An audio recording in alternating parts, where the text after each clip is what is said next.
You lie in bed at 11 at night. The room is dark. Your phone is face down. And still, your mind will not stop. You check the time, then again 20 minutes later. Then you start doing the math on how many hours of sleep you have left. Your ancient ancestors never did this math. Not once in 300,000 years. And the strange part is not that they slept more than you. In many cases, they slept less. The strange part is that they almost never lay awake wondering why they couldn't sleep. So what did they know that you don't? For most of human history, sleep was not a private struggle behind a closed door. It was a shared event built around fire, temperature, and the rhythm of the sky. There was no bedroom. There was no mattress. There was a patch of ground, a bed of grass or hide, and other bodies close enough to feel their warmth. In 2015, UCLA neuroscientist Jerome Siegel led a landmark study published in the journal Current Biology. His team placed sleep-tracking wristbands on members of 3 hunter-gatherer and pre-industrial societies, the Hadza of Tanzania, the San of Namibia, and the Tsimane of Bolivia. These groups live without electricity, without screens, and without alarm clocks. Their environment today is close to what most humans experienced for the majority of our history as a species. The wristbands measured actual sleep, not reported sleep, and the numbers were surprising. These groups slept an average of 6.5 hours a night. That is less than the 8 hours doctors often recommend today. Fewer hours, but something else was almost completely absent. Insomnia, as a chronic complaint, barely existed in these populations. There was no local word for the condition of lying awake, exhausted, and unable to switch off. Why would people who slept fewer hours suffer less from the very thing that plagues people who sleep more? The answer starts with light, not lamps, not screens. The sun. For a modern human, the day doesn't really end at sunset. Kitchens stay bright. Phones glow 2 inches from the face. Streetlights turn night into a dim version of day.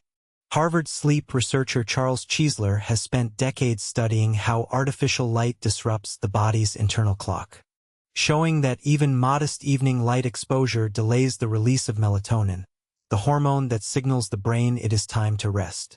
Your body is waiting for darkness to give it permission to shut down. In the modern world, that permission rarely comes on time. Ancient humans did not have this problem because darkness was total. When the sun went down, actual darkness followed within an hour or two.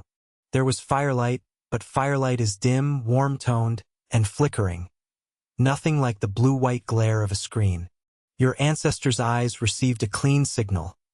Night has begun, and their internal clock responded exactly the way it evolved to.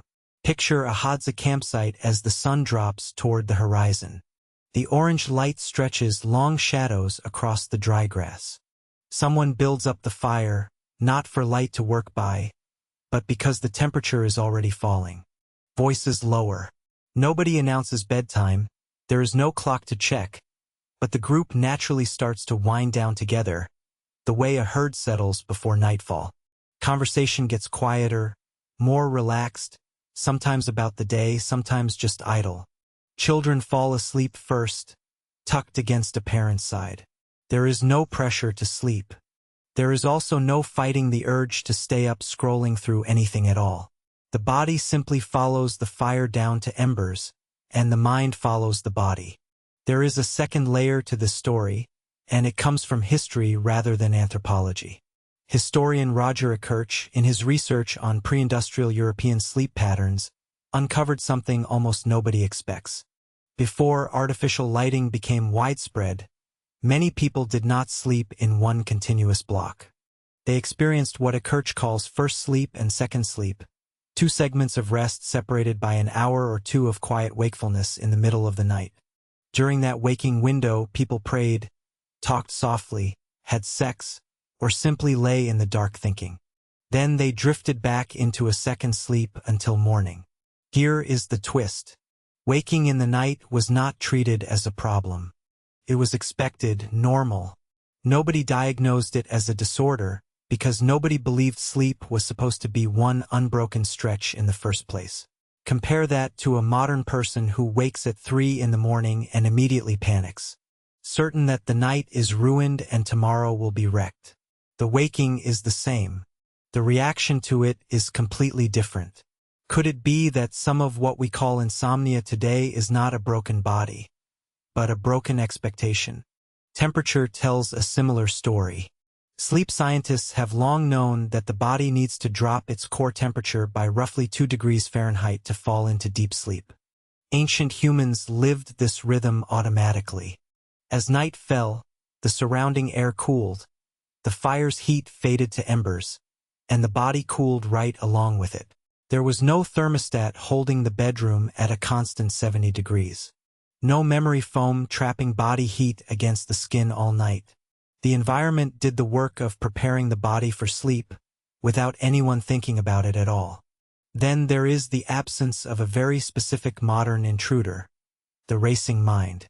Csikszentmihalyi and later stress researchers have documented how modern life produces a nearly constant low hum of unresolved tasks. Emails, notifications, financial worries, and social comparisons that the brain tries to process the moment external stimulation drops away, which is exactly the moment you lie down to sleep. Ancient humans certainly had worries.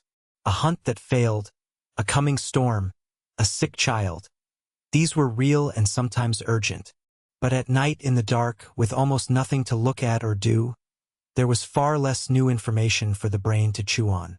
The nervous system had already downshifted hours earlier, matched to the fading light. So by the time the body lay down, the mind had less momentum left to fight. There is one more piece of the puzzle, and it involves other people. Modern sleep is often a solitary act. You close a door, you silence a phone, you are, in effect, sealing yourself off from the group to rest. For most of human history, sleep was the opposite of isolation. Anthropologist Carol Worthman, who has studied sleep across dozens of traditional societies, has pointed out that co-sleeping, multiple bodies resting close together, was the near-universal human pattern, not the exception. A sleeping group meant shared warmth, and it also meant safety. Nobody had to lie awake straining to hear if a predator was near, because someone in the group was always closer to waking than everyone else. The nervous system, freed from the job of standing guard alone, could let go more fully. Isolation is comfortable in some ways.